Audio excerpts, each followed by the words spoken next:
Welcome, welcome, welcome, sports fans, to the latest Breath of Fresh Air webcast. Patrick did it this time. He didn't speak during the open. Finally. Well, as you can see, you have me, myself, Charles, and you got Patrick right there with me. So, before we get started, remember to smash that subscribe button on the Breath of Fresh Air YouTube channel and keep the likes coming on the Breath of Fresh Air Facebook page as well.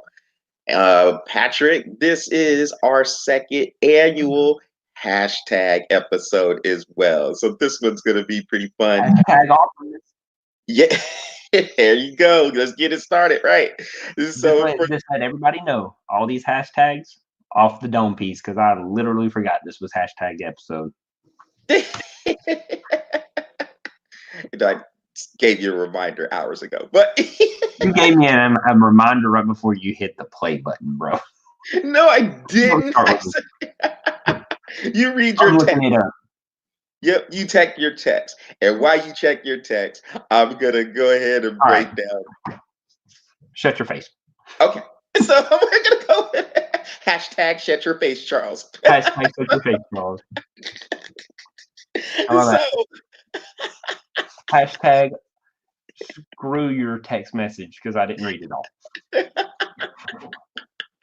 So for those of you who might be new to this show, we did our first hashtag episode. It was a while ago. It was actually about 4 years ago.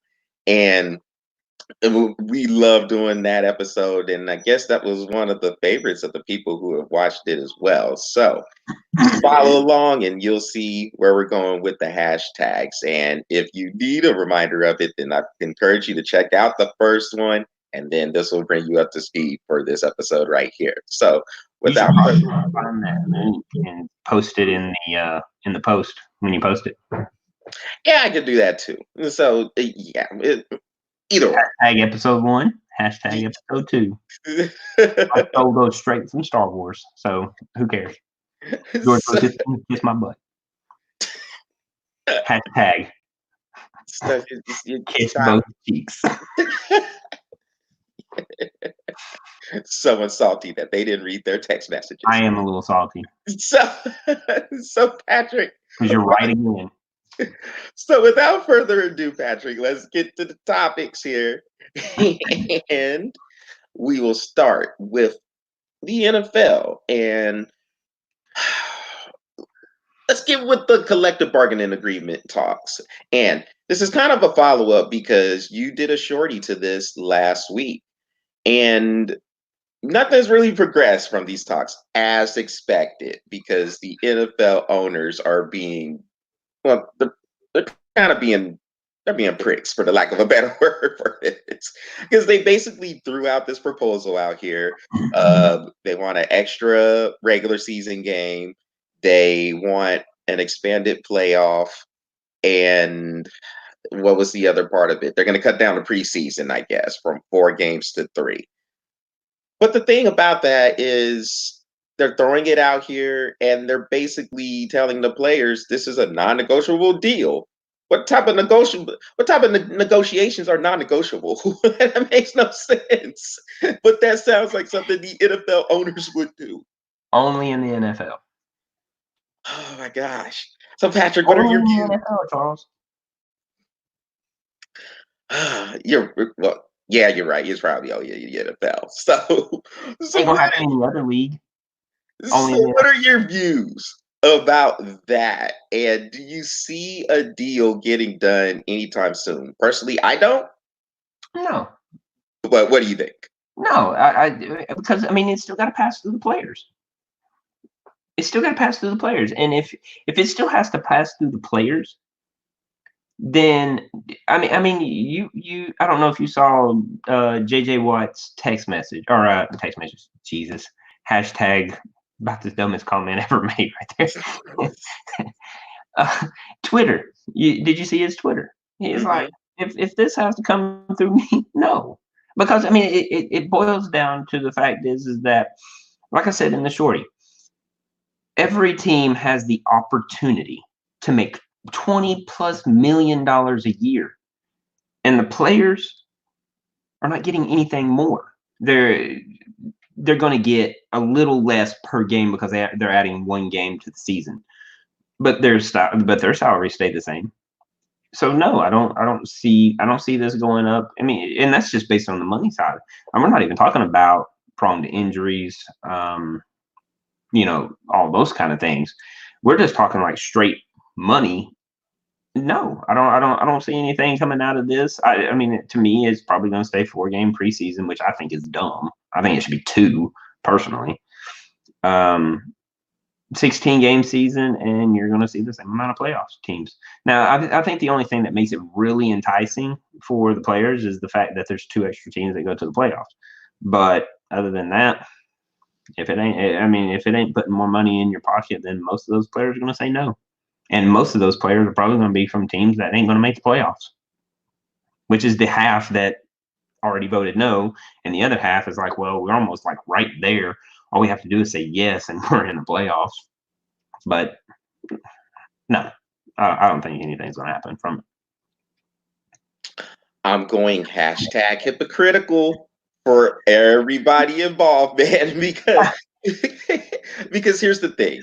We have the owners out here who will, and all the other brass in the NFL who will come out and they'll say, "Oh, we're so much about the safety of the players," which that in and of itself, I feel is garbage and it's a complete lie, because the whole player safety drive isn't authentic to me. And you've heard me say that a good amount of times. It's not something that came from the heart. It wasn't something the NFL said, "Hey, we want to really look into what we can do to protect the players and make sure that they're taken care of during and after they're done playing." This was something that came down because a lot of lawsuits were thrown at them saying they were negligent. Keyword there, negligent, on the dangers of playing the sport, which I'm sure the players understand that, but even still, it wasn't something that was authentically done. And even that, Charles, I mean, you talk about that part of it, and look, yeah, I get it. Most organizations should probably take care of their employees, but you know what? The way I look at it, man, is those players knew what they were getting into. They signed the contract. I mean, if you come on, I mean, you shouldn't be hitting the NFL with negligence at that point. You should be hitting yourself right in the face. There's negligence right there. #negligence, slap in the face. What did the hand say to the face, Charles? It's that slap. And Come on. #slap. But Come on. I mean, the players need to stop. The players need to stop. At this point, they're just trying to find a way to get more money out of an organization that makes billions of dollars. And I get it. I see why, but come on. You know what you're getting into. I don't jump in the pool if I can't swim. yeah, and with all that being said, yes, I agree with what you're saying. And the owners are just trying to capitalize off of what is already coming with all the revenue for the NFL. This is a 16-17 billion-dollar industry annually.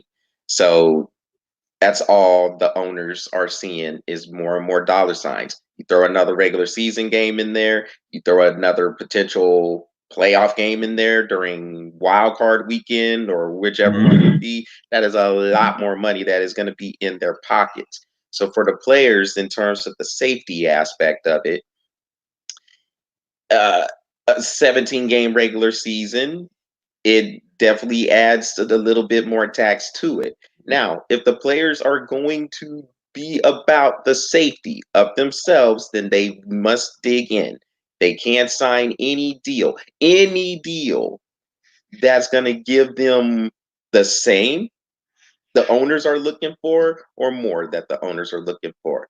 They have to be able to negotiate something that is going to be a little bit more in their favor. If they end up signing the deal and everything else stays the same, and I'm going to a whole bunch of the other aspects, Roger Goodell keeping executive power of disciplinary actions.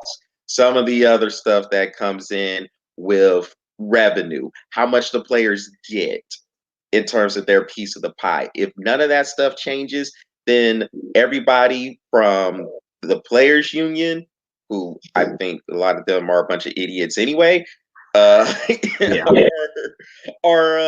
they're At least they done don't for vote him signing in this like the deal. NBA. And this will be a 10-year deal. This will be a 10-year deal, another 10-year deal that they would be under. So yeah, they're gonna dig in here. They're gonna sit there. They're gonna talk about it. But if they take anything less, or if it's the same as they were complaining about before, then they're a bunch of hypocrites too. And it's gonna look like on their end, they're about the money too. Which I understand. We're all trying to get paid every with whatever we're doing. We get it. But if you're trying to get paid, say you're trying to get paid. And it's one thing for Jason or for JJ Watt or for Richard Sherman to speak up because they've made their millions and millions and millions of dollars. But for those other people who are trying to get to that big payday, for those other people who might be on a rookie contract, and this is comparatively speaking here, we know the rookie contract is at least six figures, if not millions in the NFL. But it's not nearly as much as what minimum of 900,000 in the NFL. it's not as much as what the guys who are established have been making through their careers. So a lot of them are trying to get to that bigger money contract. So if they can see a little bit more money, they might not be as quick to jump on a Twitter handle and say, hashtag this is stupid. They might want to get paid a little bit more. And so that's what the players need to figure out. Where exactly are they coming from with this? Yeah. And if it's from anything any different, or excuse me, anything that's similar to what the owners are talking about, where they're just throwing out this deal and saying it's non-negotiable, then they're dumber. They're dumb too. Sorry, that's how I feel. I agree. I mean, look, if the owners are throwing out there that this is non-negotiable, and this is what they're saying, and from what I've read and what I've heard, they're literally coming. I mean, like even one owner was like straight up, that was his words, non-negotiable. What kind of negotiations is that? Oh, Yeah. let's pump the brakes there for a minute. I'm the one that puts the helmet on. Ooh, you just signed the check.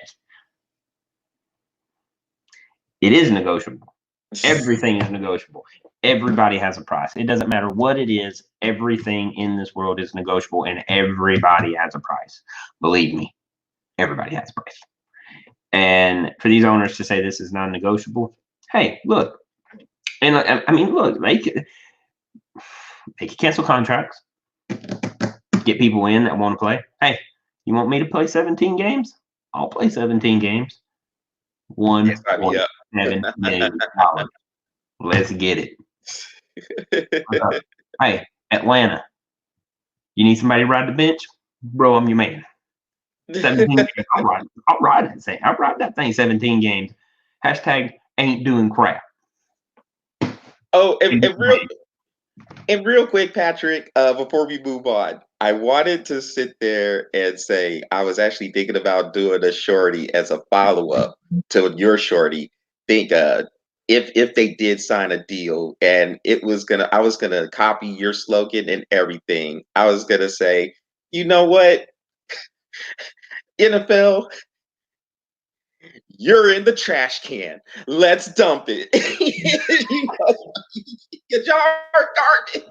Everybody. Dude, man, NFL gets on my nerve, man, with half of the stuff they think they know. I mean, look, a retarded monkey could probably manage the NFL better than Roger Stupid Goodell. God, he's such a moron. Yeah. And oh man, but they make smarter than he is. yeah, but they make so much money, Patrick, and that's all they're seeing is the dollar sign. So as long as those dollar signs continue to come, they're gonna think he's a genius, unfortunately. So it's awful. You ain't got the heart on him, boy. I'll tell you. Oh my goodness. So hashtag we agree. Hashtag we agree. All right. Well, let's get to another NFL topic here. So the NFL Combine is kicking off this week. And Joe Burrow, who is projected to be the number one draft pick, the quarterback at LSU, is projected to be the number one draft pick by the Cincinnati Bengals, apparently has small hands. So now this is a big deal because he has small hands and I guess he can't grab a football. So, Patrick, let's just go do an overall view of this. How do you feel about the combine as a whole? The interview process, the drills they run from the 40-yard dash to the shuttle runs, the vertical jumps, the 225-pound bench press. Just how do you feel about all this? And does it tell you anything about the players, really? No. What is the combine done for us? Literally, what's it done to show off your talents, right? Okay, that's great against a bunch of invisible people. Okay, hey, throw it on that guy. Which guy? The guy that's right in front of you. Oh, the one that I can see through, or the one with the big dong that's over there? That guy. Okay. What is the combine really worth? Nothing. It's a waste of time. It's a waste of film. It's a waste of everybody's time and whoever trains for it. 90% of the people that do well at the combine, what have they done in the NFL? I mean, I remember a Reggie Bush that just dominated the freaking combine, and where's he at? I know a Tom Brady that didn't do crap at the combine, and what he's done. And that's just two people, and that's just two totally ends of the spectrum right there. Reggie Bush, who dominated, ran a 4.2 and doesn't play NFL, and Tom Brady, who couldn't complete a pass to save his life. 6 Super Bowls. So what does the combine really tell us? Absolutely nothing. Yeah, I think you got a hashtag for it. Oh yeah. Hashtag let's see here. Hold on. Hashtag combine suck my butt crack. All right. Awesome. So we'll with the Joe Burrow thing. I don't understand how that is a big deal at all. Okay, he has small hands. It's one of those things where it's a lot of just made up storylines. It's almost like you're just going out here if you're one of these media members, and this is me getting on a mini rant about the media here, just making big deals about stuff that makes no sense about anything. What's that? Who broke the news? Who broke the news that Joe Burrows had small hands? His girlfriend? I don't know. I could tell you I ESPN? first saw it on ESPN, so take that for what it's worth. But but Okay, just so you know, and I'm sure you know this, but those small hands threw for 79%, beat 5 or 6 top 10 teams, 7. 3 of which were top 5, 7. and he 7. Okay, and won a national championship, all with small hands. What can I say? I guess paper cuts hurt too. Yeah, I think he can throw a football, and I don't understand the line of questioning. Well, what do you say to the people that say you have small hands? Well, okay, if he measured whatever the hands were, I don't know, 9 inches across or whatever it is, then okay. I But put a national championship on that finger. oh my gosh, so yeah, I mean, I don't know. I think you have to if you're Burrow, I mean, whatever. That it makes no difference. It makes no sense at all for this to even be a story. And then for the people who want to put so much stock into the 40-yard dash and the shuttle run and the bench press. Okay, whatever. All right, a dude can throw up 225 20, 25 times. How does that translate onto the field? Let's say it's a receiver and he's able to bench it that much. Well, if a corner can bench the same weight and then they throw him all over the line of scrimmage, well, apparently he's not as strong as he thought. He might need to work on some squats, some leg, some leg exercises to get the legs up, get that leg drive, get under His him. weakness. A 40-yard dash, all right, he runs his fast 40 time, but if the team knows all you can do is run deep, they're going to stop you anyway. So what does it really matter? And they're running 4.3s, 4.4s themselves. So, I mean, the combine is the biggest dog and pony show that I've ever seen. It's ridiculous. It makes no sense to me. And I remember this. I can tell you this. My nephew went to one of these combines because remember he was going to school up in Purdue, so he was able to go down. And for those of the people who don't know, the NFL Combine is held in Indianapolis every year. So my nephew was able to go to Indianapolis and check this out. And I remember him telling me about Josh Allen, the quarterback for the Buffalo Bills now. When he was coming out of Wyoming, he said, "Oh my gosh, man, you can see that arm strength," because that's all everybody was talking about was Josh Allen's arm strength. He said he still throws the ball 20 yards or 20 rows into the stands, though, which is accurate. So we already knew. So I'm telling you nothing. We already knew he was inaccurate. Oh my gosh. So hashtag BS for the combine it's terrible. And you know what? All right, enough about the combine. So Patrick, unless you have something to add, then we can move on for the combine. I ain't got nothing to add except for do away with it. The combine is bad as the IRS, So and and probably as corrupt.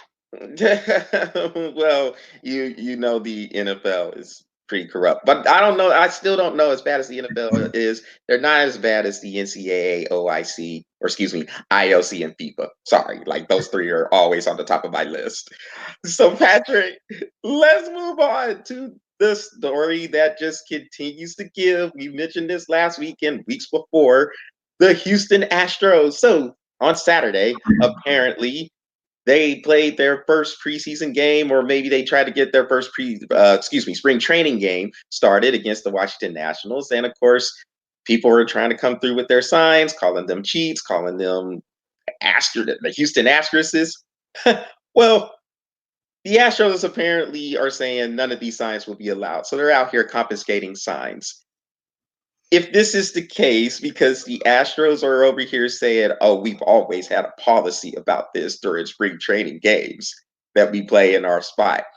Patrick, if they're out here compensating signs, they are bad. They're even weaker than I thought. Like the organization is completely thin-skinned, Bro, trash, wet toast, and when they're not your waist. Sorry. when they're not stealing signs, they're stealing signs. Yeah. They just changed the word from stealing to compensating. Okay. Guess what? You're still stealing signs.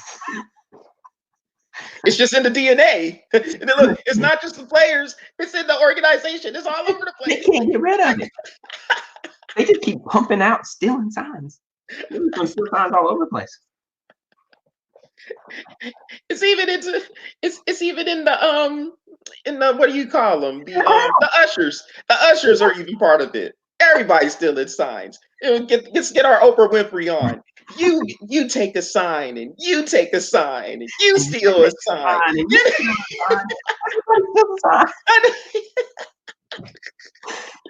God, this stupid dude. Like you said, man, it just keeps giving. It just keeps giving, and you know what? We're gonna make fun of it until it stops giving. Yes, and again, Patrick, if this is the case that they're doing this, man, I'm with them. I'm with them. Astros hashtag sign stealers. Yeah. It works on all levels. Yeah. You can call it compensating, but we all know it's stealing. How pathetic is that? At some point, they're going to stop. No, they're goodness. not. No. I mean, what an example to set. This is your first spring training game. And you can come out here, you can say, all right, man, we see these fans coming out here with these signs. We're going to face it. And granted, your big name players aren't playing. Jose Altuve, Alex Bregman, Carlos Correa, George Springer, none of those guys are playing. But even still, give me a break. I mean, if this is how you're going to be. You're not going to be compensating these signs on the road. You're not going to be doing that. You're probably Bro, not going to do it at home for the fans who are going to come down there. bro, it's the Astros. They'll steal signs wherever they go. Oh my god! Oh my god! This is amazing, dude. I can't believe they tossed this up like this for me. I mean, you talk about Signs and win games, but now we're going to steal signs from the crowd. That's just perfect. Thing. man. You talk about Oh God. you talk about that. That's super thin skin, man. I can't believe this. That wow, It's wow. the new PC world, man. Oh my goodness. Oh man, you should have seen the tape, man. The fan who had the sign, he said, "What? You want me to? You want to do what?" This is mine. Tell you what, you can have it for $15. That's what I would do. And the person's like, "Oh, not anymore. It's not. It's ours now." I tell Justin Verlander that. That's my sign now. Fastball. My sign. Hashtag soft as cotton. Soft as cotton. So Patrick, let's dive into our last topic, which is a little bit of college basketball, man. So we really hadn't talked too much about college basketball, but man, if the season is any indication, March Madness, which is actually going to be in a few weeks, starting off in a few weeks, is going to be really, really fun. This could be one of those years. And it seems like we've said this for the last few years, but I really believe this is one of those years that could be Cinderella. yes, it could be one of those mid majors who can actually pull this off. You have all the top teams. I think if something crazy, 3 of the top 4 teams lost Saturday. Baylor went down. They were number one. They went down to Kansas, who I think is actually number one right now. And then San Diego State lost to UNLV, and Gonzaga lost to BYU. So those are 3 of your top 4 teams right there. I think Dayton is hovering around the top 5. When was the last time you could say that? So, Been wild. It's been a while, if ever. I don't even think they were able to do that when Steph Curry was there. Well, Steph Curry played for Davidson. Oh, that's right. Okay. Hey, it started with a D. You're gonna stop right there, Patrick. You're gonna stop right there. Now with the D. But Hashtag up yours, Charles. The way this show has been going. Hey, you're lucky you live in Texas for that one. I'll totally come over to your house and kicked it and had a beer. The way this show is going, I can see it coming. It's already off the track. So what are your thoughts about the college basketball season? Man, I agree with you, man. Minus my remark about Davidson and Dayton and Steph Curry. Ignore that. No, I agree with you, man. I mean, I think this is one of those years that a mid-major could take it, and man, it wouldn't surprise me any, especially this year, man. It's just I'm sitting here. I'll sit here and watch some of these teams play, and we've always said it. If your guards get hot, they can carry you through that. And man, there is so many teams with some hot guards. Well, hold on, phrasing. Let me take that back. Hashtag phrasing. There's so many teams with some very good guards that has gotten. Oh, hold on, that's a phrasing too. Hold on.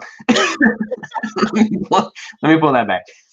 There's so many teams that has gotten some guards that have gotten on fire. There we go.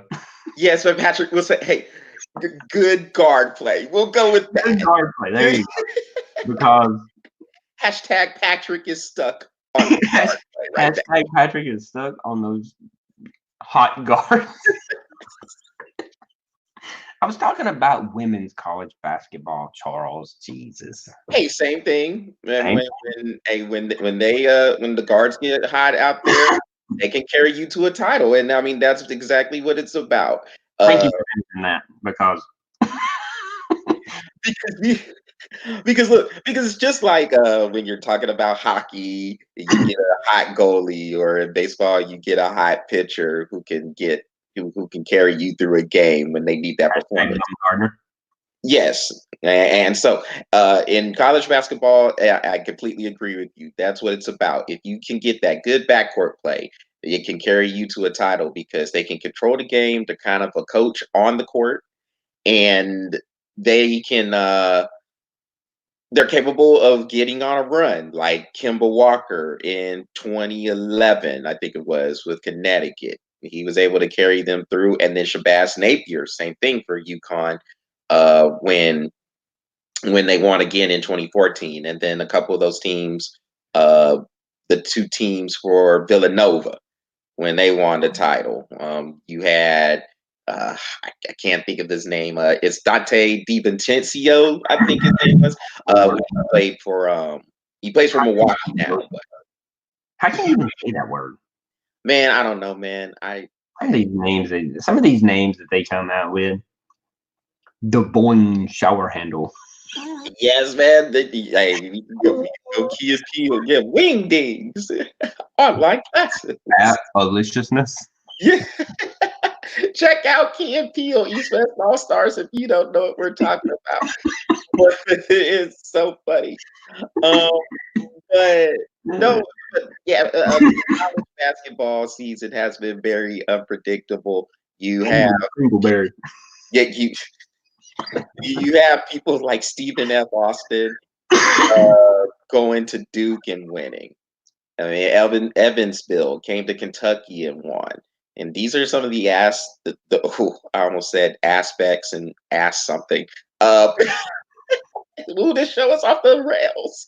I was going to say the upsets are, I mean, they've been happening all year and they continue to happen. If you're a number one team, that is a bad place to be because I think 7 or 8 number one teams, at least six, have lost at some point whenever they captured that ranking. It tells you how everything is just up in the air, and it should make for a fun March Madness.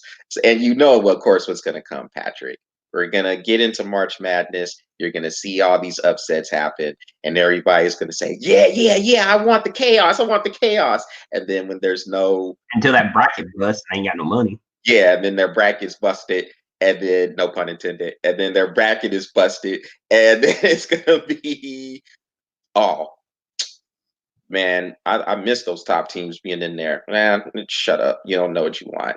Hashtag indecisive. It's ridiculous. Mm-hmm. So, or hashtag have our cake and eat it too. Hey, I'll eat my cake. Patrick, hashtag I will eat my cake. I don't eat cake. I'll eat my brownie. On that note, Patrick, we are going to wrap up this show because we have been off the rails all day. So, like I said, that's what you get for taking a nap before you jump on the you're show. right, man. I was the one who was kind of off anyway, but I should have known when you didn't even read your text message what type of show it was going to be. So, on that note, everybody, once again, make sure you check out the Breath of Fresh Air YouTube channel and hit that subscribe button. We love the feedback and all that good stuff. And before I also say that, make sure you keep the likes coming on the Facebook page as well. Now, again, as you know, we love the comments. We love the feedback you guys give us. And for the people who have subscribed and who have liked the Facebook page, we are very, very appreciative of that. And for those who have it, hey, get on there, check it out, hit the smash. Smash that subscribe button Jump on the and like wagon. the Facebook page. Jesus, let's smash. Come on now. Keep the comments coming. You know what? Good, bad, or indifferent, it don't matter. We can Bro, talk about anything. So thank you. Ooh wee. This was the this dude, is the hit one. that smash. That's the new that's the new trending phrase There we go. for all the young folk. Yo, dude, did you hit that smash? Patrick, is there anything to add before we sign off here mercifully? Bro, it's probably best we just sign off. All right. I agree. Well, everybody, y'all take care, and we will talk to y'all later on in the week. See you later. It got bad. It did.